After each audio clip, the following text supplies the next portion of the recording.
सनातन धर्म में कभी जाति है नहीं थी, जाति बहुत बाद में आई। ये पुर्तगाली शब्द है।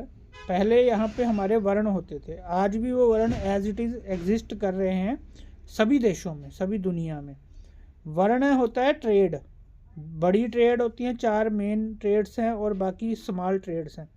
जैसे पहले क्या होता था, धर्म गुरु और शिक्षा देने वाले जो टीचर वर्ग है और जो धर्म गुरु और धर्म का प्रचार करने वाले हैं वो एक ही होते थे, क्योंकि धर्म एक तरह से एक साइकोलॉजी ही है।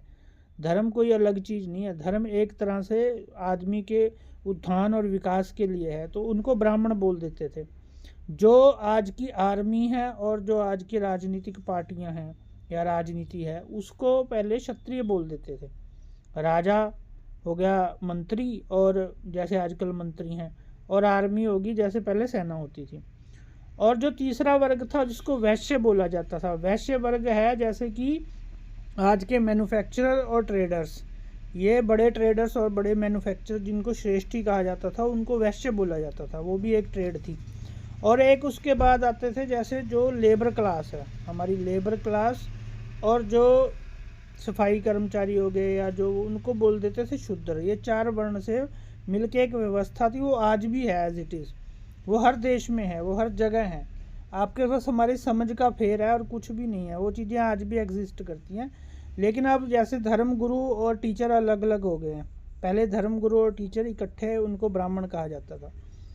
वर्णों, 4 मेन वर्णों के बाद यहाँ फिर सब वर्ण होते थे, सब ट्रेड्स होती थी। जैसे सुनार है, लोहार है, तखान है, ज्वेलर हैं, ये सब ट्रेड्स हैं। ये कोई जातियाँ नहीं है। जाति मतलब जाति भी कह लो, एक मतलब ट्रेड का ही नाम जाति कह सकते हो आप ये। लेकिन ये सब ट्रेड से बनी हुई थी, काम काज के अनुसार उनको एक अलग क्षेत्र था। जैसे आजकल हम कह देते हैं कि मैन्युफैक्चरर में भी बहुत तरह के मैन्युफैक्चरर हैं, तो उनको अलग अलग फिर सब ट्रेड आ जाती थी।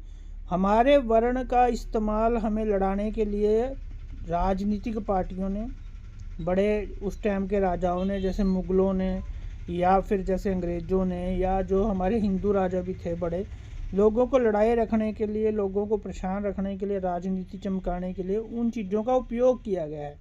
सनातन में कभी कोई जाति जन्म के आधार पे कभी थी ही नहीं। हमारे जो 4 वेद और 6 शास्त्र, 18 पुराण जो लिखे हुए हैं, जैसे वेद व्यास जी थे, वो मछुआरा जाति से आते थे। एक तरह से उनकी जो माँ थी वो मछुआरा जाति से थी।